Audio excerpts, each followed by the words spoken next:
You're watching City News 24/7.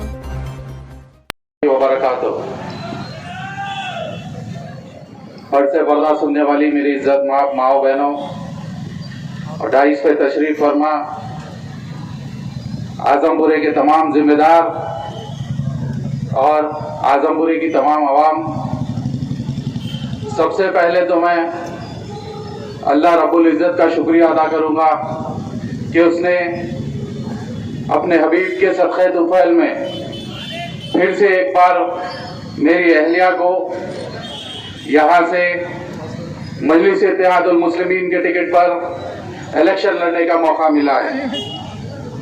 उसके बाद मैं शुक्रिया अदा करना चाहूँगा अलहाज बैरिस्टर असदुद्दीन ओवैसी साहब का, जनाब अकबरुद्दीन ओवैसी साहब का, जनाब अहमद बलाला साहब का, और उसके साथ ही साथ मैं मेरे तमाम साथी जो मजलिस इत्तेहादुल मुस्लिमीन के इब्तिदाई सदर व मुतमदीन हैं, जो मुहिब्बान मजलिस है, जो आजमपुरी की अवाम है, उनका, क्योंकि जो गुज़िश्ता 5 साल का सफर उनके साथ कटा मेरे लिए बिल्कुल नया था। एमएलए साहब की नुमाइंदगी थी, बैरिस्टर असदुद्दीन ओवैसी साहब की सरपरस्ती थी, मेरे जितने भी इब्तिदाई सदर व मुतमदीन थे उनकी नुमाइंदगी के ऊपर बल्दी बरखी आबरसानी के कामों के ऊपर तवज्जो दी गई और हत्तल इम्कान ये कोशिश की गई कि जिस काम के लिए चुना गया है, जिस काम के लिए अवाम ने मजलिस इत्तेहादुल मुस्लिमीन का कॉर्पोरेटर आजमपुरे से चुना है, उन कामों को ज्यादा से ज्यादा तौर पर करा जाए। क्योंकि ये बल्दिया इलेक्शन है, 2016 से 2020 5 साल का वक्फा गुजर चुका है, अब फिर से इलेक्शन आ चुका है। तमाम सियासी पार्टियां आपके दरमियान में आ चुकी है, सब आपसे अपने वोट की अपील कर रहे हैं। हम भी आपके दरमियान में हैं, हम भी ये अपील कर रहे हैं कि आप अपना कीमती वोट मजलिस इत्तेहादुल मुस्लिमीन को दें। क्योंकि जो गुज़िश्ता 5 साल है उसके अंदर हमने ये कोशिश की है कि आजमपुरा डिवीजन जो 2009 के बाद मलकपेट कॉन्स्टिट्यूंसी के अंदर आया था, यहाँ पर मजलिस इत्तेहादुल मुस्लिमीन के जनाब अहमद बलाला साहब यहाँ से मुंतखब हुए थे। उसके बाद उससे पहले जो मलकपेट का जो हाल था वो आप बखूबी वाकिफ है। उसके बाद 2016 में मजलिस इत्तेहादुल मुस्लिमीन की सीट यहाँ पर कॉर्पोरेटर की मजलिस ने जीती। उसके बाद तरक्याती कामों का कॉर्पोरेटर के उसमें भी शुरुआत हो चुकी थी। उसके अंदर के कुछ काम मैं आप लोगों के सामने रखना चाहूंगा। उसके अंदर से हमने काफी काम करवाए हैं, जिसमें जीएचएमसी में 2016 से 2020 के दरमियान जो आजमपुरा डिवीजन के अंदर काम हुए हैं, मैं उसकी आपको तफसीलात दे रहा हूं। 20 करोड़ के काम जीएचएमसी के अंदर VDCC roads, CC roads, BT roads, SW drains, इन तमाम के सिर्फ जीएचएमसी इंजीनियरिंग सेक्शन में 20 करोड़ के काम करवाए गए, जिसमें से कुछ काम मैं आपके सामने रखना चाहता हूं। एसडब्ल्यू ड्रेन यहाँ पर सहीफा मस्जिद से लेकर आरयूबी ब्रिज तक, हमारे आजमपुरे में सी क्लास के अंदर होम मिनिस्टर साहब के घर से लेकर आरयूबी ब्रिज तक, क्योंकि पहले एसडब्ल्यू ड्रेन यहाँ से सीधा मूसा नगर जाती थी। मेट्रो का जब वहां पर पिलर्स आए वो डैमेज हो चुका था, वो जो बारिश का पानी है वो पास आउट नहीं हो सक रहा था। फौरी तौर पर जनाब अहमद बलाला साहब ने पूरे जीएचएमसी के जिम्मेदारों के साथ दौरा किया और इस बात को देखा कि ये यहाँ से नहीं जा रहा है, उसको पलटा कर वापस ये आरयूबी ब्रिज के पास जो नाला है उसके अंदर वो लाइन्स डलवाए। उसके बाद आजमपुरे में जो तारजन ग्राउंड है उसके अंदर जो कम्युनिटी हॉल है वो पुराना हो चुका था, तो वो कम्युनिटी हॉल को मुनद्दम कर फिर से नया कम्युनिटी हॉल वहां पर बनाया गया। कम्युनिटी हॉल्स में तारजन ग्राउंड में बनाया गया, आजमपुरा वार्ड ऑफिस पर कम्युनिटी हॉल का काम चल रहा है, इंशाल्लाह जल्दी मुकम्मल होगा। काला डेरे के अंदर भी एक कम्युनिटी हॉल का काम चल रहा है, वो भी नया कम्युनिटी हॉल बनाया जा रहा है। बास्केटबॉल ग्राउंड के अंदर कम्युनिटी हॉल जो पुराना था, छोटा था, उसको गिराकर फिर से एक नया बनाया गया है वहां पर। उसके बाद ये जो करीब में, मैं इसीलिए ये सब बातें आपके सामने रख रहा हूं क्योंकि बल्दिया का इलेक्शन है। ये इलेक्शन में बल्दिया के बिल्कुल बात ही नहीं हो रही, ये इलेक्शन में बात हो रही है तो दूसरे मसाइल पर, इसलिए मैं उस पर नहीं जाना चाहता। आप सबकी तवज्जो में चाहूंगा तो आजमपुर के डेवलपमेंट वर्क के ऊपर चाहूंगा। दूसरे मेरे मुखर्रीन भाई आप सबको इस बात का बता दिए हैं कि किस बात पर इलेक्शन चल रहा है। तो मैं आपको बता रहा था, जो ये बाजू में हरीलाल बाग है, इसके अंदर सेवरेज की जो पाइपलाइन थी वो बिल्कुल 2 फीट पे से जाती थी, वो पूरा ब्लॉक होता था। तो जैसे इसके कंप्लेन्स आ रहे थे, मैंने बलाला साहब को बताया कि साहब ये कंप्लेन बार बार आता है। साहब ने यहाँ पर, बलाला साहब ने मीटिंग ली, पूरे जितने भी रेसिडेंट्स है उन लोगों से जाना, ऑफिसर्स को बुलाया, पता करा कि उसके अंदर बिल्कुल 2 फीट पे है, उसको जाने के लिए पास आउट करना है तो फिर से नई लेन चाहिए। तो फौरी तौर पर बलाला साहब ने वाटर वर्क्स डिपार्टमेंट को नुमाइंदगी कर उसके बाद वहां पर पाइपलाइन सैंक्शन करवाई। जैसे ही पाइपलाइन सैंक्शन हुई तो तमाम वहां के रेसिडेंट्स वालों ने फिर से बलाला साहब से ये गुजारिश की कि साहब यहाँ पे पूरी कॉलोनी में पाइपलाइन सैंक्शन हो गई है, हम ये चाहते हैं कि नई जो रोड्स आ रहे हैं, जैसे कि वीडीसीसी रोड का नया रोड आ रहा है, वो रोड अगर आप हमारी तमाम बस्ती में डला दें तो फौरी तौर पर बलाला साहब ने कहा कि कोई मसला नहीं है, मैं इसको भी सैंक्शन कराता हूँ। तो फौरी हमारी नुमाइंदगी पर हरीलाल बाग में पूरी सेवरेज लाइन जो 2 फीट पर थी, इसको खोद कर नीचे कर 4 से 5 फीट नीचे कर लिया गया। उसके बाद वहां पर पूरी हरीलाल बाग में वीडीसीसी रोड डाली गई। उसी तरीके से यहाँ पे पीछे आजमपुरा मार्केट है, बिल्कुल स्टेज के पीछे, यहाँ पे भी कई सालों से सेवरेज का प्रॉब्लम था। उसके अंदर भी मार्केट में पूरे सेवरेज की लाइन निकाल कर नई लाइन उसके अंदर भी डाली गई, उसके लिए भी सीसी रोड लिया गया। उसी तरीके से करोड़ों रुपए के काम यहाँ पे आजमपुरा डिवीजन में हुए, जिसमें से कुछ मैं आपको गिनाना चाहता हूँ। जैसे कि सेवरेज लाइन जो पीछे आजमपुरा मार्केट में डाली गई और दूसरा राज नरसिम्हा नगर में डाली गई, ऊपर बस्ती में डाली गई, हरिजन बस्ती, आजमपुरा सी क्लास, पोस्ट ऑफिस की पूरी लाइन उस्मानपुरे में डाली गई, चुमटी शाह मस्जिद और अरूसा अपार्टमेंट के सामने। और इन जगहों पे अल्हम्दुलिल्लाह जैसे ही वो वाटर वर्क्स का काम कंप्लीट हुआ, उसके बाद फौरी तौर पर वहां पर सीसी रोड भी डाल दिए गई है। इस तरीके से मजलिस-ए-इत्तेहादुल मुस्लिमीन 2016 से 2020 तक का सफर तय कर रही है। उसके बाद चंचलगुड़े में एक वाटर पाइपलाइन डाली गई जो आलम किराना स्टोर से होते हुए पूरा नीचे उतरते हुए कुत्तादास के घर के करीब तक आई है। और एक वाटर पाइपलाइन जो चंचलगुड़े में डाली गई, अभी जिसका काम स्टार्ट हो रहा है, वो है रोशन डेयरी फार्म से लेके ऊपर पूरा चंचलगुड़ा जेल तक। और जो मुकम्मल हो चुकी है वो है चंचलगुड़ा मौलवी साहब की मस्जिद से लेके मेहदी कॉर्नर तक। इस तरीके से हम तरक्याती काम करवाते आ रहे हैं और इंशाअल्लाह आने वाले वक्त में भी कराएंगे। उसके अलावा जो सबसे जरूरियाती काम था, जिसके ऊपर बलाला साहब भी बहुत फिक्रमंद थे, वो है बस्ती दवाखाने। क्योंकि आजकल हॉस्पिटलों का इतना महंगा है कि कोई भी रोज तमाके खाने वाला अगर हॉस्पिटल को जाएगा तो पैसे नहीं बचेंगे।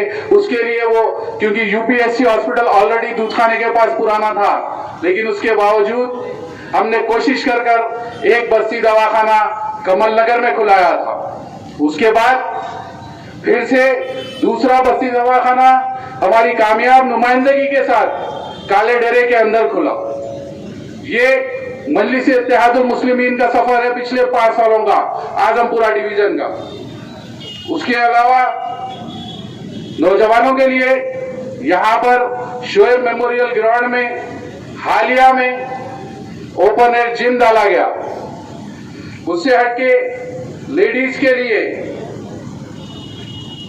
सीविंग सेंटर्स, सालार सीविंग सेंटर्स का इस्तेमाल अलग अलग जगहों पे किया गया, जिसके अंदर लेडीज के लिए पहले तो सीविंग फ्री सिखाया जाता है, उसके बाद उन्हें सर्टिफिकेट दिया जाता है, उसके बाद अल्हम्दुलिल्लाह मौलाना साहब की कामयाब नुमाइंदगी पर मजलिस-ए-इत्तेहादुल मुस्लिमीन के बैनर पर दूसरे कंपनियों से ऑर्डर्स लेकर उन्हें वहां पर इज्जत की रोटी भी मिलती है, पैसे भी कमाते हैं हमारे बहन। ये मजलिस-ए-इत्तेहादुल मुस्लिमीन के कारनामे हैं। इस तरीके से मजलिस-ए-इत्तेहादुल मुस्लिमीन आपके दरमियान में रहकर काम करती है, सिर्फ बल्दी बरखी आबरासानी इन्हीं मुद्दों पे नहीं, बल्कि अगर किसी के घर में कोई प्रॉब्लम है तो उसको किस तरीके से हल करें, अगर किसी को मेडिकल इश्यूज है उसको किस तरीके से आसानी से हल करें, इन तमाम चीजों के ऊपर मजलिस-ए-इत्तेहादुल मुस्लिमीन काम करती आई है। जो सीविंग सेंटर्स थे जो काले डेरे में चल रहा है, वहां पर तो ऑर्डर्स लेके कंपनी से बनाकर कंपनीज को देकर उस पर भी चल रहा है। जो दूसरा था वो टार्जन ग्राउंड में था, जब से ये कोविड का हुआ है उसके बाद से रुका हुआ है, इंशाल्लाह आने वाले वक्त में वो भी फिर से शुरू होगा। तीसरा जो सेंटर था वो चंचलगुड़े में था, जो कोविड के पहले रुका हुआ है, कोविड की वजह से आने वाले वक्त में इंशाल्लाह फिर से वो भी चालू होगा। और भी आने वाले वक्त में इसी तरीके से खवातीन के लिए सीविंग सेंटर्स का इख्तिताम करने का इंशाल्लाह मजलिस-ए-इत्तेहादुल मुस्लिमीन की तरफ से कारनामा अंजाम दिया जाएगा। उससे हटके दूसरी जो चीजें हैं जो लेडीज के लिए है, एक फुटबॉल ग्राउंड है, फुटबॉल ग्राउंड में एक अलग पार्क बना दिया गया है जिसमें सिर्फ लेडीज का है। इस तरीके से हर शोबे में मजलिस-ए-इत्तेहादुल मुस्लिमीन ये कोशिश करती आई है कि किस तरीके से अवाम के दरमियान में रहकर काम किया जाए, ना कि सिर्फ फेसबुक। इस तरीके से मजलिस-ए-इत्तेहादुल मुस्लिमीन ने काम नहीं किया। ये जो चीज मैं आप लोगों के सामने रखा हूं, ये पिछले 5 साल में से कुछ चीजें थे जो मैं आप लोगों के सामने रखा हूं। आने वाले वक्त में इससे ज्यादा भी चीजें इंशाअल्लाह ताला ऑन रिकॉर्ड जो है, जो मैं बोला हूं 20 करोड़ का, वो आरटीआई भी डालकर निकाल सकते हैं या जीएचएमसी में भी अप्लाई कर देख सकते हैं कि इतने काम हुए हैं या नहीं हुए हैं। तो इस तरीके से मजलिस-ए-इत्तेहादुल मुस्लिमीन आपके दरमियान में रहकर काम कर रही है।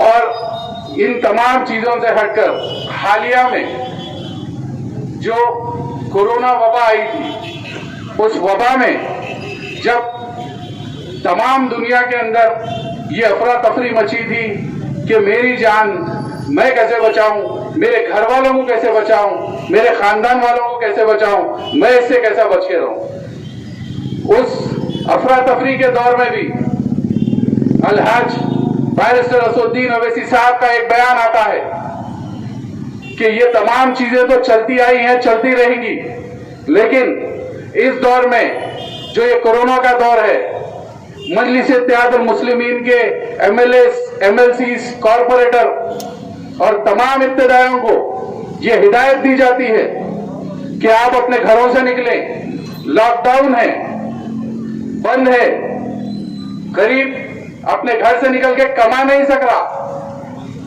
उसके घर में पैसा नहीं आ सकता क्योंकि हर चीज बंद थी। उस वक्त बैरिस्टर असदुद्दीन ओवैसी साहब ने कहा कि अपनी दुनिया के साथ साथ अपनी आखिरत भी बना लो, अपने घरों से निकलो और जितना हो सके मजलिस-ए-इत्तेहादुल मुस्लिमीन की तरफ से अपने अपने एरियो में जाओ और काम करो। फौरी तौर पे जनाब अहमद बलाला साहब, जो चाहे कोरोना हो ना हो, चाहे दूसरे कौन से भी परेशानी हो, मेरी बोलने की यहाँ पर जरूरत नहीं है, बलाला साहब के कारनामे खुद अपने मलकपेट की आवाम बोलती है, जिसकी वजह से आज अल्हम्दुलिल्लाह वो 3rd टाइम एमएलए, क्योंकि मलकपेट की हिस्ट्री है, कभी 2 टाइम के बाद तीसरा टाइम कोई एमएलए नहीं जीता, लेकिन हमारे बलाला साहब जीत के आए।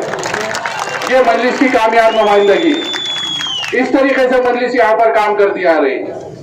तो फौरी उसके बाद बलाला साहब अपने एरिया में निकल जाते हैं, अपने कॉर्पोरेटर्स को, अपने इब्तिदाई सदर व मुतमदीन को, सबको ये लेकर निकलते हैं कि कोई भी उनका ये कहना था कि बिना मजहब और मिल्लत, बिना अपनी एमआईएम पार्टी या दूसरी पार्टी, बिना अच्छा बुरा देखे हुए हर एक के घर तक ये कोशिश करना है कि अगर उसके घर में राशन नहीं है तो वो हमारी जिम्मेदारी है कि हम उसके घर तक राशन पहुंचाएं। अगर किसी के घर में, अगर किसी को दवा की जरूरत है तो वो हमारी जिम्मेदारी है कि वो दवा उसके घर तक पहुंचे।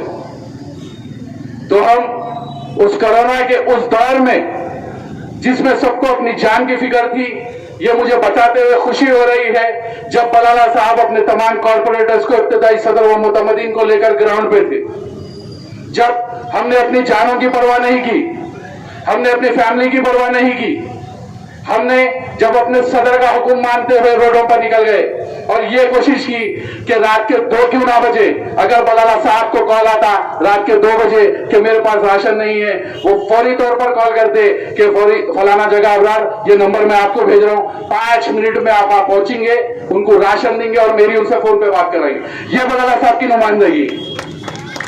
और मैं जो पिछले 5 साल में जो भी काम यहां पर किया हूं, ये पूरी बलाला साहब की नुमाइंदगी है कि किस तरीके से काम करते आए हैं, किस तरीके से हमें काम करते रहना है। क्योंकि जबकि कोरोना का इतना पीक का दौर था, जब हर जगह पर राशन, हर जगह पर जो कंटेनमेंट एरियाज थे, जो एरियाज बंद किए जाते थे, जिसमें बिल्कुल किसी को बाहर निकलने की इजाजत नहीं थी, किसी को कंटेनमेंट एरिया में जाने की इजाजत नहीं थी, क्योंकि वो जगह पे कुछ घर अफेक्टेड हो जाते थे।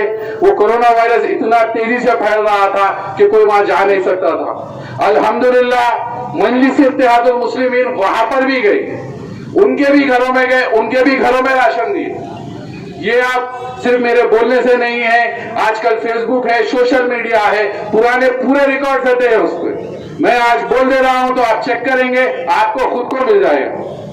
आजमपुरा डिवीजन का कोई ऐसा कोना नहीं था जहां पे मजलिस इत्तेहादुल मुस्लिमीन, उनके अहमद बलाला साहब कॉर्पोरेटर हो या इब्तिदाई सदर हो, मुतमदीन हो, उनके घर तक नहीं पहुंचे। अल्हम्दुलिल्लाह वो चंचलगुड़ा हो, फरत नगर हो, उस्मानपुरा हो, कट्टलगुड़ा हो, कमल नगर हो, मूसा नगर, रसूलपुरा, विनायक विधि, चाहे वो कौन सी भी जगह रहने दीजिए, मजलिस इत्तेहादुल मुस्लिमीन की तरफ से वहां पे रिलीफ किट्स पहुंचाए गए।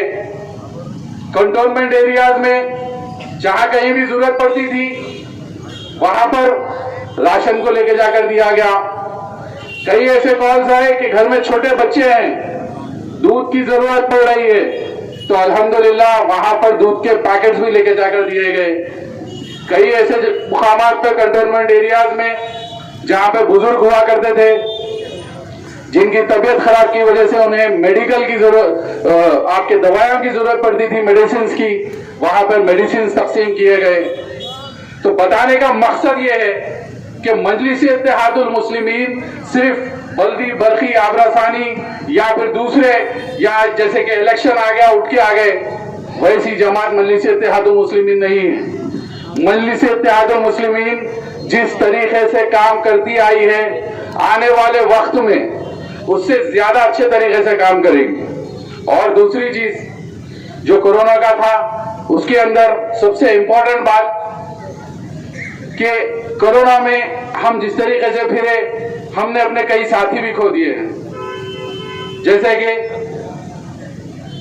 मुझे बताते हुए वो तकलीफ हो रही है कि मेरे बड़े भाई के जैसे जनाब बहादुर खान साहब, जिसका इंतकाल हो गया, मेरे दोस्त जैसे भाई सरवर जो बबलू के नाम से मशहूर थे, उनका इंतकाल हो गया। अल्लाह उन्हें जन्नतुल फिरदौस में आला से आला मुकाम अता फरमाए। और जितनों का भी इस कोरोना की वबा में इंतकाल हुआ है, उन सबको जन्नतुल फिरदौस में आला से आला मुकाम अता फरमाए।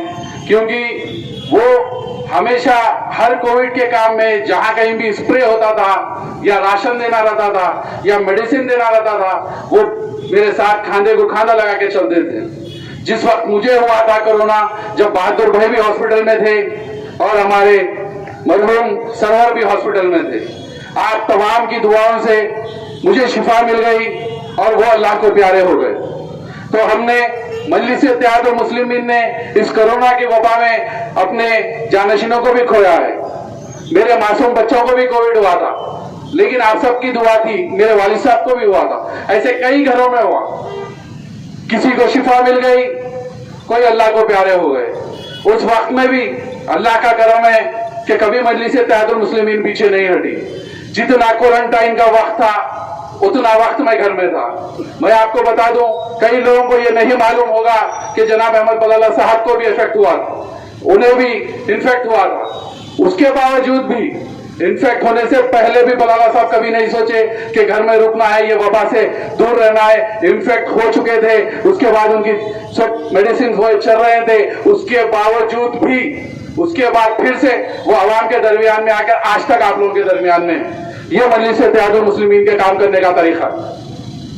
ये कोरोना की वबा अभी टली भी नहीं थी। उसके बाद हैदराबाद में इस तरीके की बारिश हुई कि ना कि सिर्फ आजमपुरा मलकपेट बल्कि तमाम हैदराबाद में ऐसी अफरा तफरी मची, ऐसी तूफानी बारिश हुई, उसके अंदर भी कई जानी और माली नुकसान हो गए। उसके अंदर भी कई अपनों का इंतकाल हुआ, कई जने बह के चले गए, कई जानी नुकसान हो गए, कईयों के घरा गिर गए, कईयों के सामान चले गए। तबाही, हर तरफ तबाही, सिर्फ और सिर्फ तबाही थी। उस वक्त में भी फिर से एक बार मजलिस-ए-इत्तेहादुल मुस्लिमीन ने अपने सिपाहियों को पूरा उतार दिया कि जितनी हो सके अवाम की मदद करें। जिस वक्त दरवाजे खोले गए थे तो हमारे पास यहाँ पर हमारे बस्तियां हैं, कमल नगर, मूसा नगर, विनायक विधि, रसूलपुरा, ये पूरा बॉर्डर आता है, जहां पर जाकर हमने पड़ती बारिश में रात के 3 बजे तक ऐलान किया। वहां के मेरे पूरे साथियां मेरे साथ थे, इब्तिदाई सदर और मोतमदीन, तमाम मजलिस के उफ़ा मेरे साथ थे। वो साथ चलकर रात के 3 बजे तक घरों पर खटके मार के बताए कि किसी भी वक्त ये दरवाजे खुल सकते हैं। अगर ये दरवाजे खुलेंगे तो पानी का लेवल बढ़ेगा, पानी का लेवल बढ़ेगा तो आपके घर में आएगा, आपकी जानी और माली नुकसान होने का डर है। उसके बाद अहमद बलाला साहब उन तमाम का, यहाँ पे जो चादर घाट पे फंक्शन हॉल है, इंपीरियल फंक्शन हॉल, उसके अंदर उनके रहने का इंतजाम करें। उनको वहां से निकाले, सही वक्त पर उनको वहां से निकालना अल्लाह का बहुत बड़ा करम हुआ, क्योंकि रातों रात दरवाजे खुले और पानी आ गया। उसके बाद जब हम उन्हें वहां से निकालकर यहाँ पर शादी खाने में रखे थे, उसके बाद ऐसा पानी आया कि कई जनों के घर, दीवार, छत सब टूट गए। उसके बावजूद भी अल्लाह का यह करम रहा कि किसी का जानी नुकसान नहीं हुआ। हाँ, माली नुकसान जरूर हुआ, किसी के छत गिर गया, किसी की दीवार गिर गई, किसी का सामान बह गया। उसके बाद फौरी तौर पर हम एमएलए साहब के साथ, तमाम इब्तिदाई सदर व मोतमदीन के साथ अपना डेरा यहाँ पर मूसा नगर, कमल नगर, रसूलपुरे में जमा लिए। क्यों? क्योंकि बाढ़ तो आके चले गई, पानी तो आकर चले गया, कई लोगों के घर वहां पर बिखर गए। तब दूसरे जमात के ये जो इलेक्शन के टाइम पे बरसाती मेंढका निकलते हैं, जब कोई नहीं आया वहां पर, उस वक्त में जब कोई नहीं दिखता था तो सिर्फ मजलिस-ए-इत्तेहादुल मुस्लिमीन का पैनल दिखता था। दिखते थे तो सिर्फ बलाला साहब दिखते थे तो हमारे इब्तिदाई के सदर और मुतदीन और मैं वहां पर। आप कहां थे? खैर, दूसरों के ऊपर तनकीद करना मुझे नहीं है, मुझे मजलिस-ए-इत्तेहादुल मुस्लिमीन का काम आपके सामने रखना है, क्योंकि मजलिस-ए-इत्तेहादुल मुस्लिमीन ये काम, उसके बाद फौरी तौर पर लोगों के घरों में बिल्कुल बर्तन भी नहीं बचे थे, रहने के लिए सामान नहीं था, कुछ नहीं था। एमएलए साहब ने फौरी तौर पर यह ऐलान किया कि यहाँ पहले चेक करो कितने लोगों की तबाही हुई, कितने घर आए, क्या है। उसके बाद शादी खाने के अंदर हेल्थ कैंप लगाया गया, क्योंकि वो जो इफेक्ट था, पहले से कोरोना से परेशान थे, फिर नए बीमारियां नहीं आना, हेल्थ कैंप्स भी हमने मूसा नगर, कमल नगर, रसूलपुरे में कराए। उसके बाद मजलिस-ए-इत्तेहादुल मुस्लिमीन के बैनर पर अहमद बलाला साहब ने अपने जाती सदक़े से ये ऐलान किया कि मैं यहाँ पर राशन के किट्स दूंगा। फौरी तौर पर हमने वहां की एक लिस्ट बनाई, लिस्ट बना के जितने भी अफेक्टेड लोग थे उनको बुलाकर फौरी तौर पर अहमद बलाला साहब ने राशन के किट्स को तकसीम किया। उसके बाद लोगों के घर में सामान नहीं था तो बेडशीट, ब्लैंकेट, हसीर, जो भी जरूरियात के सामान थे, उन सामान को फौरी तौर पर मजलिस इत्तेहादुल मुस्लिमीन की तरफ से उन तमाम में तकसीम कर दिया गया। ये मजलिस इत्तेहादुल मुस्लिमीन का कारनामा है। इस तरीके से मजलिस काम करती आई है और आने वाले वक्त में इससे ज्यादा तरीके से काम करेगी इंशाअल्लाह ताला। उसके बाद सीएम रिलीफ फंड का आगाज हुआ।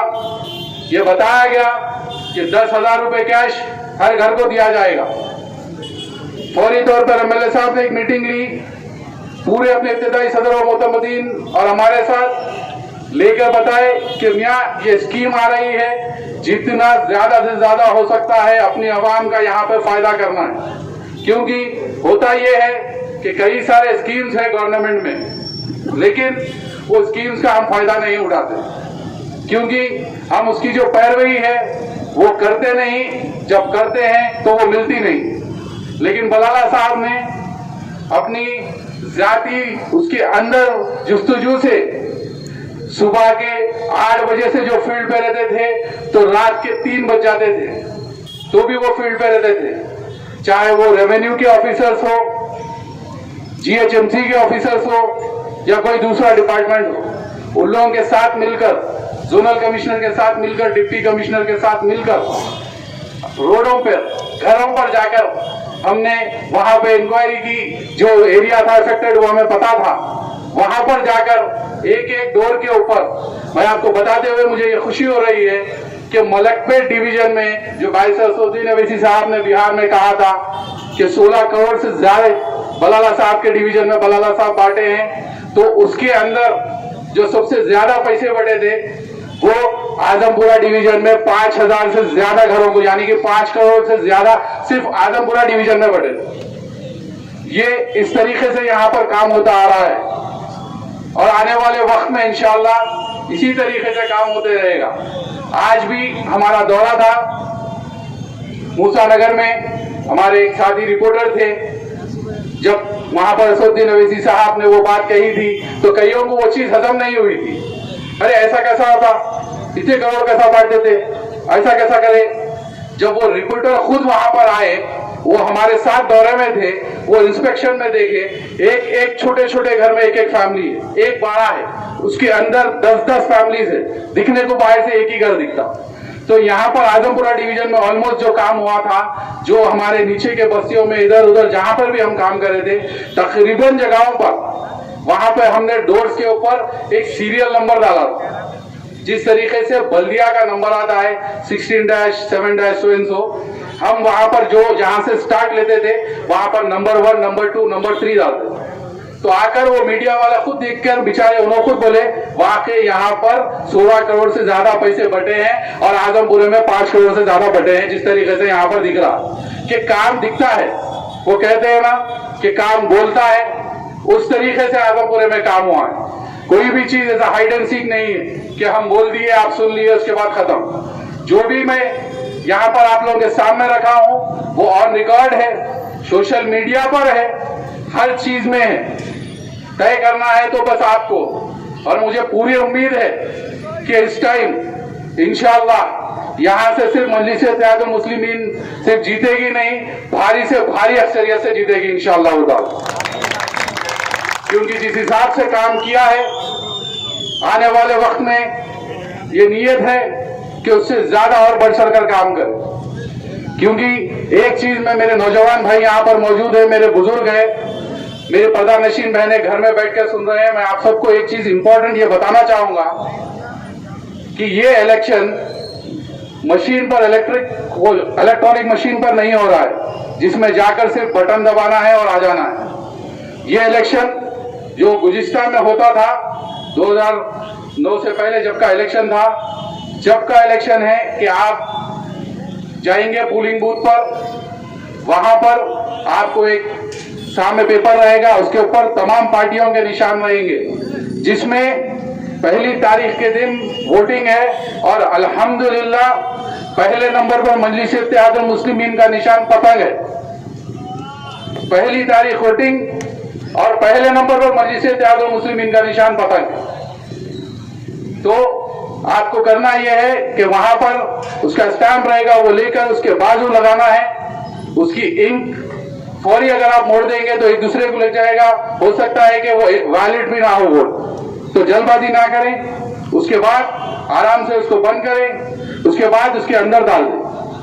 क्योंकि अब तक इलेक्ट्रॉनिक वोटिंग है, हम सबको आदत हो गई है कि चाहे जिसके ऊपर बटन है वो दबाएं, दबा के आ जाए, लेकिन अब ऐसा नहीं है। ये बैलेट बॉक्स के ऊपर वोटिंग है, तो बैलेट बॉक्स के ऊपर आपको वोटिंग करना है, आपको घरों से निकलना है। और एक सबसे इंपॉर्टेंट चीज कि आपको अपना वोटिंग परसेंटेज को बढ़ाना है। होता यह है, देखा यह गया है कि अगर इलेक्शन का दिन है तो तकरीबन हमारे भाई बुजुर्ग सब ये सोचते हैं कि छुट्टी का दिन है। नहीं भाई, ये बहुत ही जिम्मेदारी का काम है, बहुत ही जिम्मेदारी का दिन है। अगर गली से लेकर दिल्ली तक अगर मजलिस इत्तेहादुल मुस्लिमीन आवाज उठाती है तो उसके पीछे आपका ये वोट है। अगर आप अपने घरों से निकलकर वोट नहीं देंगे तो आपके नुमाइंदे कामयाब होकर ऐवानों में नहीं जाएंगे। अगर आपके नुमाइंदे जितने भी हैं, अगर वो ऐवान में नहीं जाएंगे तो आपकी आवाज को वहां पर बुलंद नहीं कर सकते। क्योंकि हालिया में हमने देखा जो एनआरसी है, जो दूसरे मुद्दे हैं, उसके ऊपर जनाब बारिस्टर असदुद्दीन अवैसी साहब ने किस तरीके से बेबाकी से आवाज उठाई। तो वोटिंग का जो दिन है वो बहुत ही इंपॉर्टेंट दिन। उस दिन के ऊपर आपको एक दिन निकालकर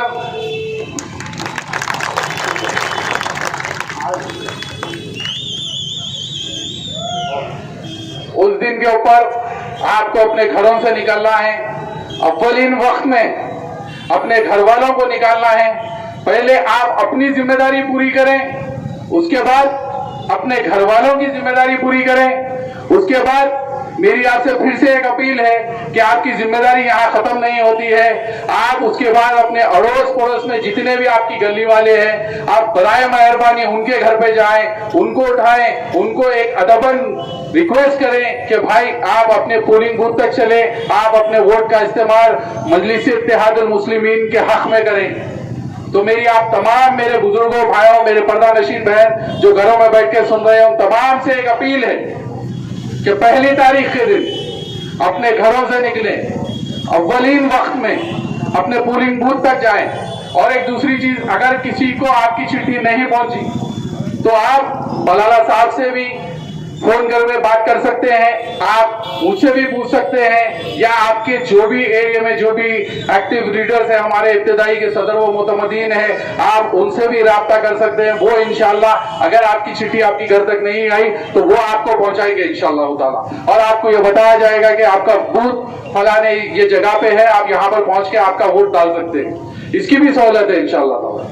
तो फिर से मेरी आप तमाम से एक अदबन गुजारिश है कि 1 दिसंबर के दिन अपने घरों से निकले, अपने कीमती वोट का इस्तेमाल करें। मजलिस इत्तेहादुल मुस्लिमीन का निशान पतंग है। पहली तारीख के दिन पहले नंबर पर पहले जाकर आप अपने वोट का इस्तेमाल करें और जनाब बैरिस्टर असदुद्दीन ओवैसी साहब के हाथ को मजबूत करें। शुक्रिया, खुदा हाफिज। हैदराबादी बिरयानी जो दुनिया भर में मशहूर है और बड़ी शौक से खाई जाती है। शहर हैदराबाद की सबसे कदीम और मशहूर होटल जो लजीज पकवानों से जानी जाती है, मदीना होटल, जहां बेहतरीन लजीज बिरयानी, इंडियन, मोगलाई, तंदूरी, चाइनीज पकवान और वेज नॉन वेज दस्तयाब है। मदीना होटल का जायकेदार पकवान जो आपके दिल पर छा जाए। एक बार आए तो बार बार आने का दिल करे। एक बार जरूर तशरीफ लाए। Madina building, Pathargatti, Hyderabad. Contact number 9052063454 या 9600311148 3।